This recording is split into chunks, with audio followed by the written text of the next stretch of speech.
Jared here. What a year. We just wrapped up our last off-season event until the fall season. So our latest Star Wars inspired haunted house, Darkness Rises, was this past weekend, and it was one hell of a show. Thanks to all who came out to experience the world's first Star Wars haunted house. At Lincoln Mill, we never just wanted to do another haunted house. We really want to build the next frontier of immersive entertainment. We really want to bring our guests into a story. And we're always seeking ways to combine things that haven't been combined before. And just with Star Wars, we're big fans of the franchise. And we always saw just how the dark side has a lot of similarities to our attraction. Yeah, so it's quite a theatrical show. The dark side has taken a hold of the Lincoln Mill, and Darth Kane has risen. So for this event, pretty much we dropped guests down in the chamber, and they found themselves trapped down there, so they had to escape before they were consumed by the dark side. A lot of our characters have transformed into the Sith. We have many special characters, such as a Thrawn-inspired character, our Inquisitors, Darth Dolores, our corrupt Jedi, our corrupt Ahsokas. But yeah, all was one hell of a show, all inspired by Star Wars. So last year was our first year doing the inspired show, and the year prior we did our halfway to Halloween event, and last year we knew we were going to be doing halfway to Halloween again on that first Saturday in May, and it just so happened that the first Saturday fell on May the 4th, which happens to be Star Wars Day, and the idea just clicked, and it was just too good of an opportunity to do something themed around Star Wars. We always saw Victor Kane, our main villain, as being the Darth Vader of the Lincoln Mill story in a way. And the demon that also haunts the place, Corruptus, as kind of the Palpatine figure that's behind the curtains, pulling the strings. So this show was even more theatrical than what we typically produce from the fall season and our other shows. For this event, we changed up the lighting. It was all ultraviolet lighting inside. We changed up the soundtrack. Very cinematic, sci-fi. And of course, the makeup and the costuming. Plenty of Sith looks, and plenty of looks inspired by, one of our favorite movies and franchises of all time.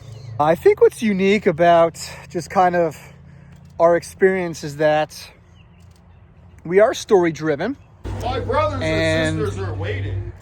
We don't have too much structure though. We set the basic framework, and our actors just naturally become a part of that story. They develop their skit lines. So this event, it was all dark side related, as if you were a part of the rebellion and now you're stuck. You have to escape. So now you're facing the dark side.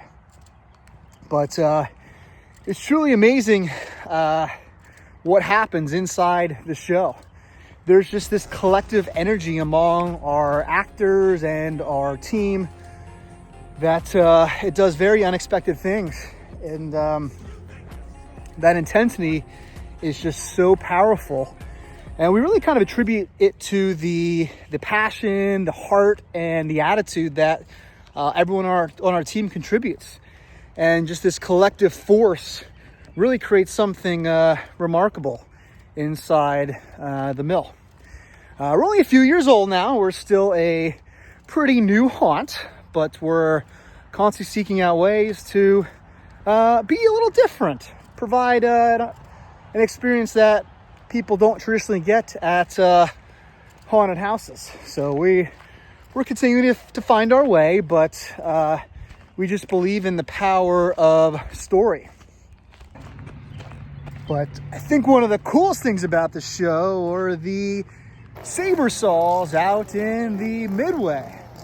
So the Saber saws are essentially chainsaw lightsabers, and definitely a unique staple to Lincoln Mill. So shout out to Andrew Patanovic for developing and building out the idea.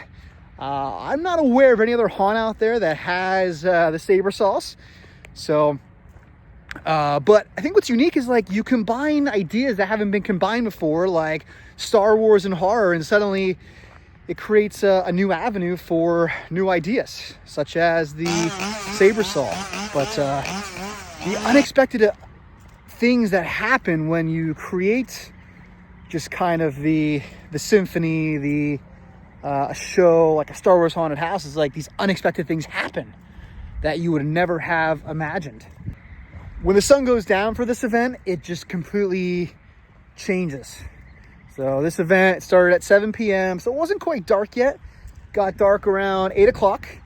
And by the time the sun came down, just the glowing of the Saber saws was just truly remarkable.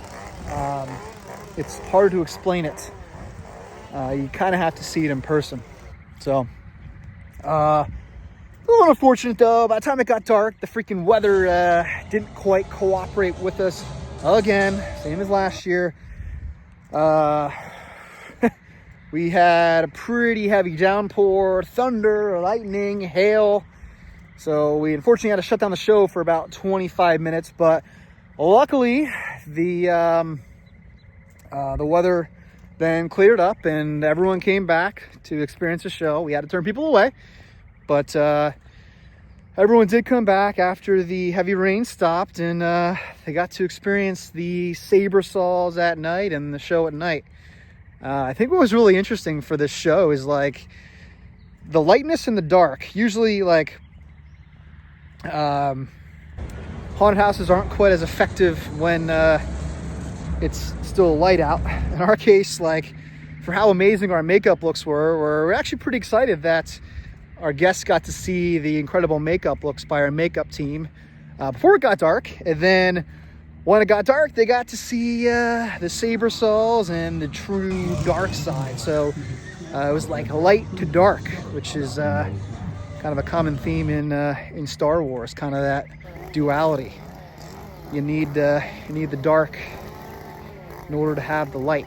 So yeah, we thought that was pretty interesting. But hopefully next year freaking doesn't rain on us, because I swear the last 2 years when we ran this halfway to Halloween event, it rained on us. So let's hope we break that trend next year, because we want more people to come out and see the show. And the reality is when it rains, less people want to drive and go see a haunted house, because people don't want to leave their house if it's raining. So it was still an awesome show.